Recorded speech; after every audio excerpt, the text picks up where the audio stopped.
everybody, and welcome to this episode of the Soy Session. We usually call it the Soy Session podcast, but here we are live and on video trying something new. I'm your host, Ray Wagner, and I'm here today with your KSA, Kentucky Soybean Association President, Mr. Jonathan Reynolds. How's it going, everybody? And we are going to talk about membership in the Kentucky Soybean Association, what it is, what it does for you, why it's important, how you can join, and what we're going to do for you if you do. So, Jonathan, before we get into all that, why don't you talk to them a little bit and let our folks who might not know you know a little bit about your background and how you came to be the president of the Soybean Association. Sure, yeah. So I'm Jonathan, and I farm with my wife, Gracie, and we've got two sons and another baby on the way.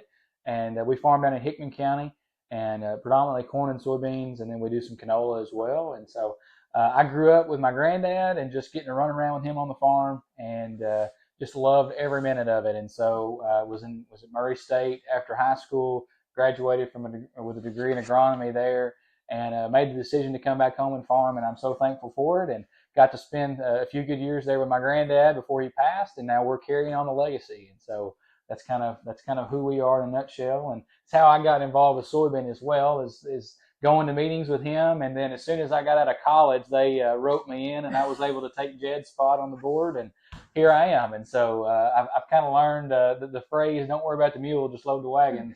That's load the wagon and hang on. Exactly. So that's definitely been the story of my life the last few years. So, but yeah, we're loving every minute of it. I will never forget the first time I met you. It was at the Farm Machinery Show. You were with your granddaddy. His granddaddy was Jerry Peary, Mm-hmm. and we love Jerry, one of the pioneers of cover crops in Kentucky, and just really enjoyed that. And you were a little bitty thing following granddaddy around. Yep. That was the trip every year we got to take, was to the farm show. I've been to, well, I mean, in my lifetime, I probably haven't missed but a handful. So yeah, it's we grew up going with him, and that was our vacation almost, to an extent as a kid. Sure. So yeah. Well, I won't ever forget, because it was very unusual for such a young person. Some of that granddaddy training and some of that FFA training came out, but you were looking square in the eye and firm handshake, and I was like, this kid's going places. We need him. Yep. And now I'm trying to teach my boys the same thing. Well, it's important. Yep. It's important. Yep. So back to the whole membership thing. Obviously, policy is very, very different than the checkoff. Mm-hmm. Why don't you elaborate on that a little bit for us? Yeah, so for those that may not know, or even members of both that probably don't even realize it, we've got two, I call them two buckets of Kentucky soybean. And so I'm president of the association, which is our policy and advocacy bucket. And the logo looks like this. And the this. logo looks like that. And then we've got our checkoff side, which is our research and education and promotion bucket. And so that's funded through checkoff dollars that are taken from every bushel of soybeans that are sold in the state of Kentucky. And we, on the policy side, we always make sure that we stipulate that no checkoff dollars are ever used for any kind of policy or advocacy work like that, because of federal regulations, and we want to make sure that we're on the up and up with that. Sure. And so those dollars for checkoff are strictly for research, education, and promotion. And so we like to make sure that we distinguish that. But on the policy side, I mean, I've enjoyed the work that we get to do there, just meeting with different lawmakers in Frankfort and in Washington, D.C., because I've kind of always been told that, if you're not at the table, you're what's on the menu. And so we in ag, a lot of times, it's very easy to get so hung up on the day-to-day operations of a farm that we forget that we need to spend some time with people that are making decisions. And a lot of times, it's not they're not trying to be harmful to agriculture in making decisions, but it's just a lack of education. And so we want to make sure that we, as Kentucky soybean farmers representing other farmers in Kentucky, go there and we're able to shake their hand and look them in the eye and tell them the story of agriculture and the story of our farm, so they understand when a bill comes up that may influence us one way or the other, that they know how to vote because of how it's going to affect their members and their constituents. So sure. Well, and we've tried really hard to avoid those unintended consequences, which is, a lot of it. Something, I've been part of a lot of things that look really good on paper, and they're really going to help this part over here, but while we're all looking over here, it might really make a mess over here. Yes, So absolutely. and that's one thing. That's one of the things that I like the most and respect and admire the most about our volunteer farmer leaders. And you all are volunteers. Yes, It doesn't matter which yes. bucket you're working with, all volunteers. And I think Yeah. that's really important. But, you know, you guys will go to DC, you'll go to Frankfurt, and rather than having, I mean, it's great to have a lobbyist, it's great to have a staff. You know, we're happy to do a lot of the prep work and get everything ready and make those appointments or whatever. But when you can look a lawmaker in the eye and say, hey, listen, I farm this many acres in this county in Kentucky, and that would cost me this many $100,000 or this many whatever, or that wouldn't work on my farm because I've got these grass waterways or whatever it is, that coming straight from the people who are living it all day, every day, and that's how they're putting food on their table and raising their kids. That's where it's all about. And we've been very, very fortunate in my tenure with the Soybean Association and board that we have a steady stream of those volunteer leaders that will step up and go and do and say and speak on behalf of their fellow farmers. Absolutely. Yeah. I mean, a lot of times sometimes it's just as simple as reminding them that we're votes and votes count. And so they need that to stay where they're at. And so we want to make sure that we get our farmers represented in the best capacity possible. So. Well, and numbers matter. I'm glad you said votes count. It's not just votes count. If you walk in to see somebody in D.C., somebody's going to have a clipboard. Now, how many constituents are in your organization? And more is better. Absolutely. Yeah. Yeah. I mean, you know, the more voices that you can have, the better, the louder that voice is. And so we really try to pride ourselves in our membership. And that's really our whole thing today, too, is to just to pitch the fact that being a member of KSA gets you a lot of benefits, but in particular, with all the policy things that are going on right now, both here in the state and across the nation, now more than ever is the chance that is the time that we need to have good representation. And so that's where our farmer leaders are doing the best that we can, but we need more people to step up to the plate. And so that's kind of our pitch to the farmers of Kentucky right now. So absolutely. Well, and you know, not just talking directly to legislators. I remember one of the big deals that was going down when I first started working for the Kentucky Soybean Association and board. Staff works for both. It's buckets, but it's real confusing. But anyway, we work for both. We bill our time that we work on association stuff to the association, and promotion board time gets billed to the promotion board because, like Jonathan said, the buckets don't get to touch each other.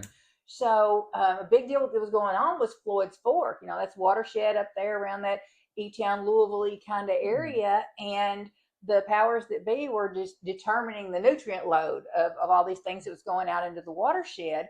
Well, that's fine, except that their findings showed that everybody was planting corn and soybeans and wheat and something else on every acre of crop ground every year, and using the maximum of every chemistry that was approved for any of those things.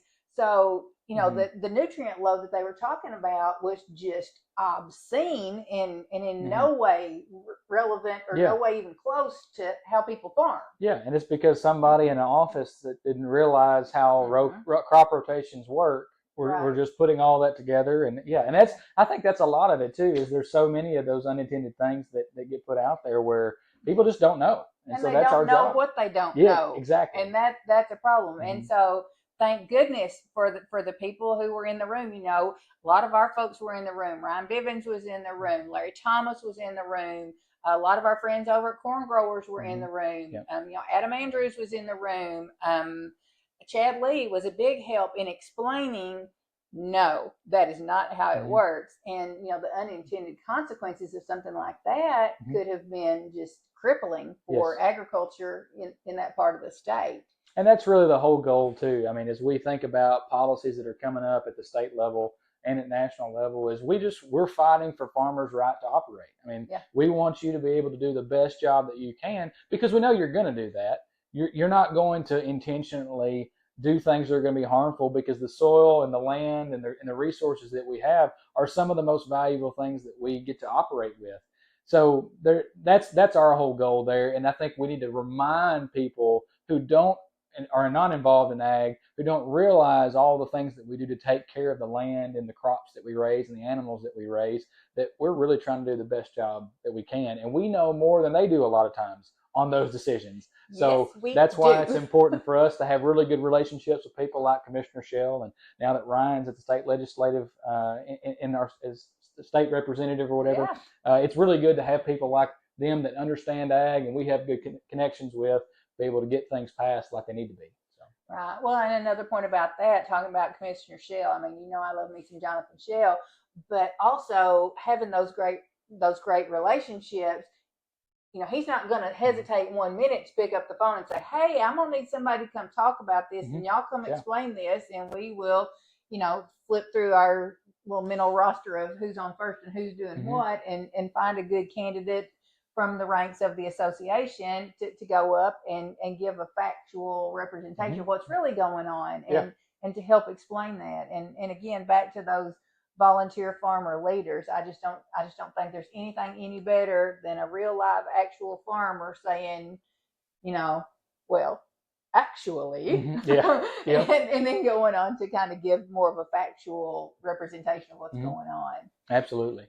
And then I never realized too, when it comes to national stuff, our partnership with American Soybean Association is crucial to the work that we do there. I did not realize how many emails I would get for letters to sign on, and that's and how important that is, though. In the sense, a lot of people hearing this are going to be like, "What does it matter that we sign up for that?" But it goes back to the voices that we were talking about, the number of people that sign on, the number of organizations that sign on to some of this information that gets passed around to policymakers. That's crucial, because when you've got more people involved with it, it really carries a lot more weight whenever somebody's reading that.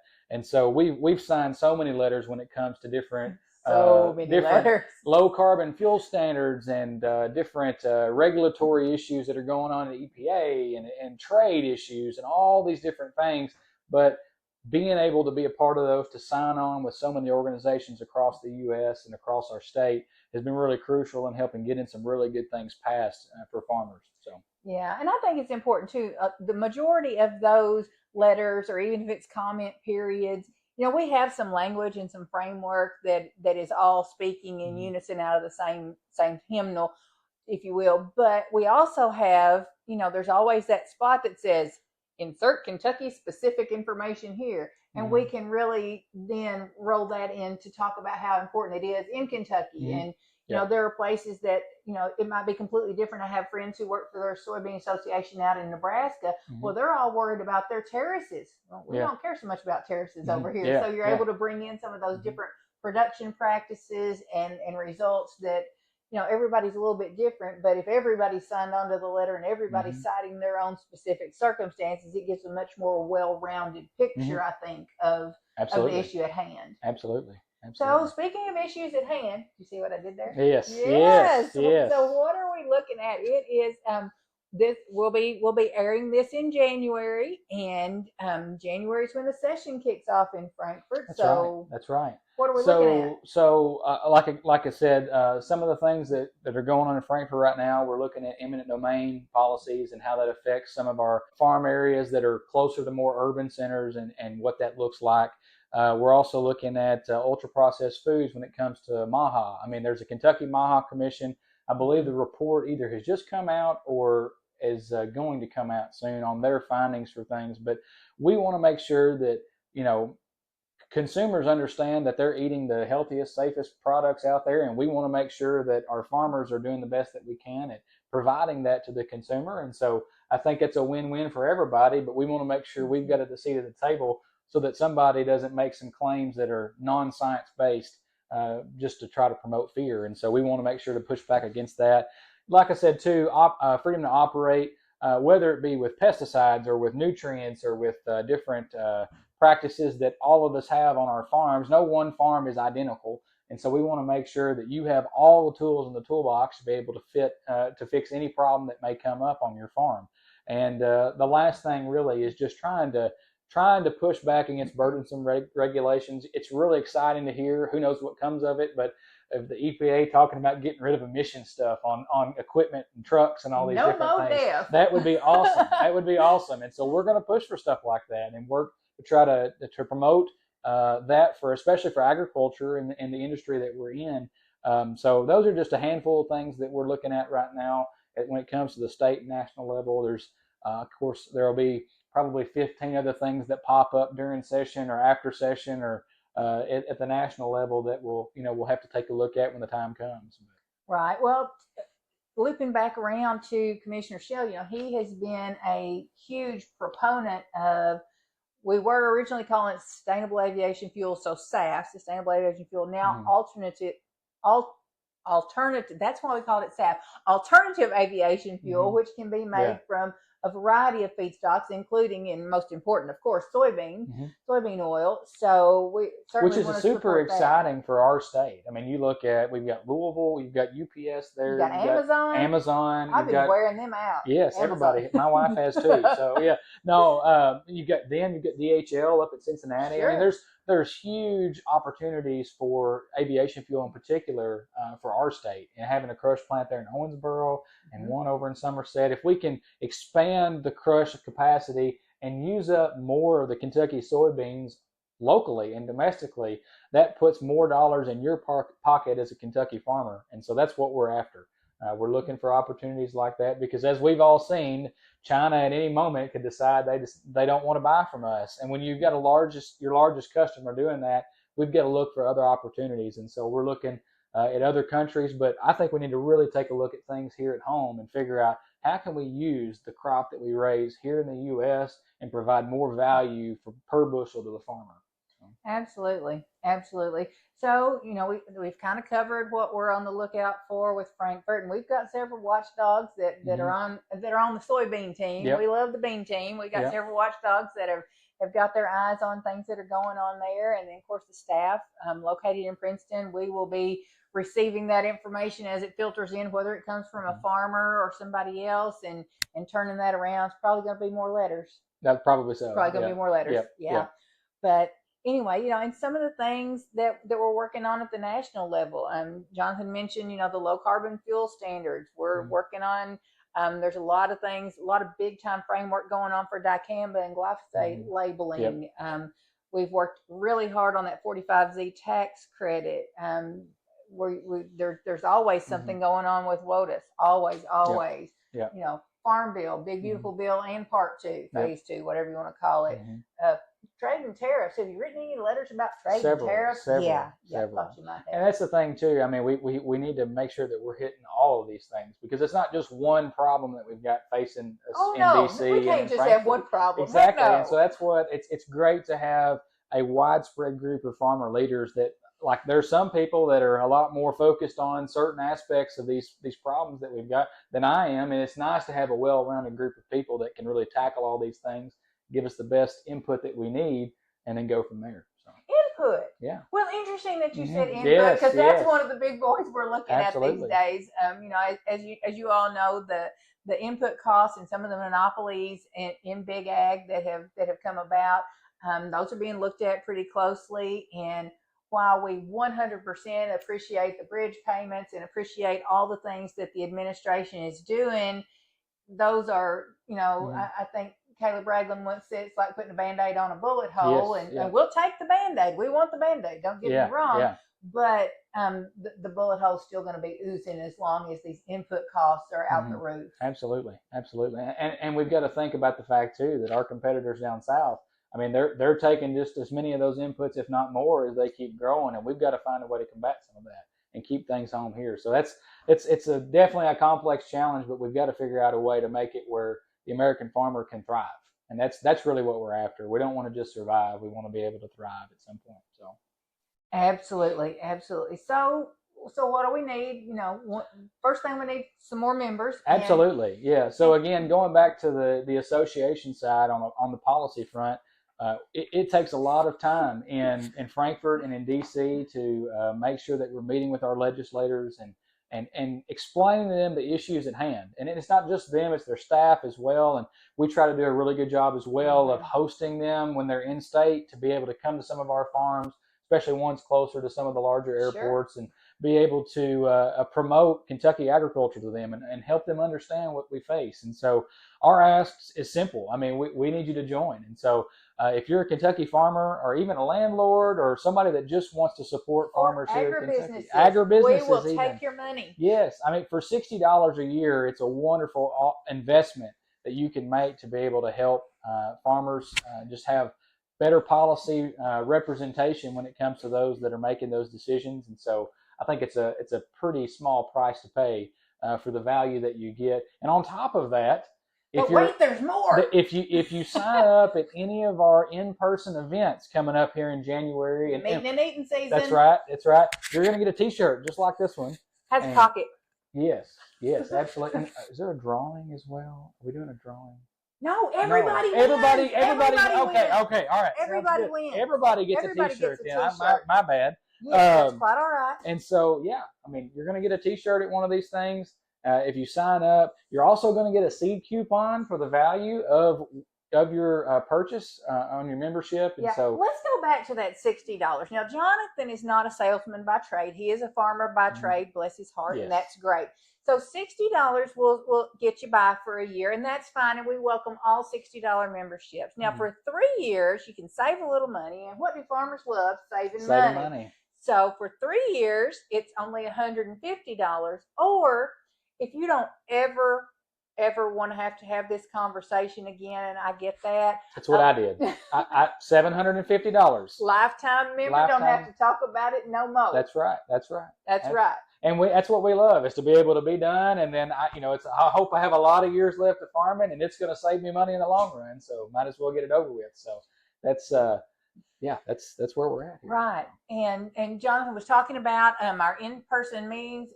We talk about it all the time. It is meeting and eating season. We're going to be kicking off here in January. We have an intensive soybean management workshop in Bowling Green with Alex Harrell, the world record soybean grower, over 200 bushel to the acre. Yeah, and he broke his own record to make the record. Yes. Yeah. And I proven soybean farmer, that's for sure. And I hear he grows corn too, so he might talk about that too. Yeah. But we'll kick off with that. That's on the 14th, which is the day prior to the Kentucky Commodity Conference. Kentucky Commodity Conference also at the Sloan Convention Center in Bowling Green on the 15th. So we'll kick off early in the morning. We have Kendall Quandle from Case IH. She's going to be talking. Sam Halcomb is graciously volunteered, or he might have been voluntold. I don't know, but he's a good sport about it either way we go. He's going to kind of moderate that conversation and talk some stuff about the things that are going on in the equipment space and the technology. Then we'll roll into the marketing session with Matt Bennett. Everybody knows Matt Bennett. The keynote speaker at lunch is going to be Deputy Secretary of Agriculture Stephen Vaden, and our own hometown proud Jonathan Shell will bring remarks from the Commissioner of Ag there, so he'll be able to do that. And then we'll roll into the afternoon sessions. And the afternoon session is, if you are a member or if you're joining and you want to be a member, that's where you need to be. The soybean session is the first one after lunch. It's at 1:00, also right there in the convention center. And what are some of the things that we do in our soybean annual meeting, Jonathan? Our soybean annual meeting. So we're going to elect new directors for the ones that are retiring off. And then we're also going to, let's see here. Resolutions. Yes, that's right. That's right. The big one. I'm done with that now. I'm no longer the secretary. So that's right. But yes, resolutions is where we set up our policy priorities that we're going to go through when it comes to our meetings in Frankfort and DC. And so, as we're closing out, are we closing out here? Well, we're getting ready to. Okay. We're also going to talk about some of the other meetings that we have after the commodity conference. We have Murray State Soybean Promotion Day with Dr. David Cole on the 20th. Then the next day, we're going to be in Hardin County at Elizabethtown at the Hardin County Extension Office with Brewer Blessett. He was the speaker at Commodity Conference, or at the Intensive Management Workshop prior to Commodity Conference a few years back, and people wanted to see him again. And then we'll close out the month of January on the 30th, and Dan Coffin will be up in Winchester. So we're trying to try to serve all of the Mhm. areas of membership. Spreading the love a little bit. Spreading that love. Yeah, Spreading yeah. that love. Not making everybody drive all over the Right. place. So. Okay, now we're closing it. Okay, all Now right. Well, I just, as we're finishing up, and Ray's been so gracious, being able to help me through all this process, because this is my first live podcast I've ever done where we're recording all this. So, but as we finish up here, I just want to say that we know that not every farmer can be in the room with those people that are making decisions for them every time something comes up. And so it's an honor for us to be able to represent you. And we want to be able to do that both here and at the national level as well.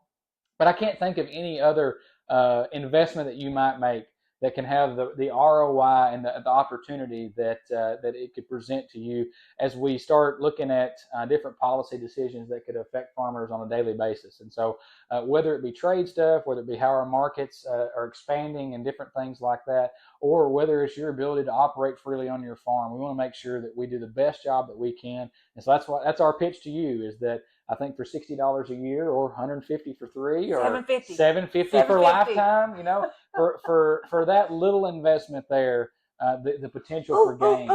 Tax deductible as a business expense, It not is. a charity, but it's a business expense. Tax deductible. It is that. Yes. It is that. So absolutely. We'll send your receipt. Yep. All right. So now to just kind of wrap it all up, thank you so much, Jonathan. I called him on a rainy day and said, "Hey, what you doing?" And so here we are. Yep.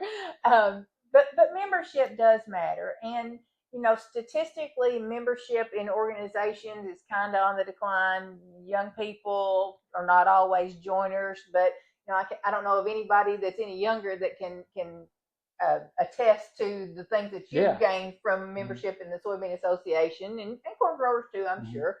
But so we would love to have you as a member. It's a minimal investment. Don't forget to follow us on Facebook and Twitter if you want to learn more about the Kentucky Commodity Conference. That website is live. It is kycommodityconference.org.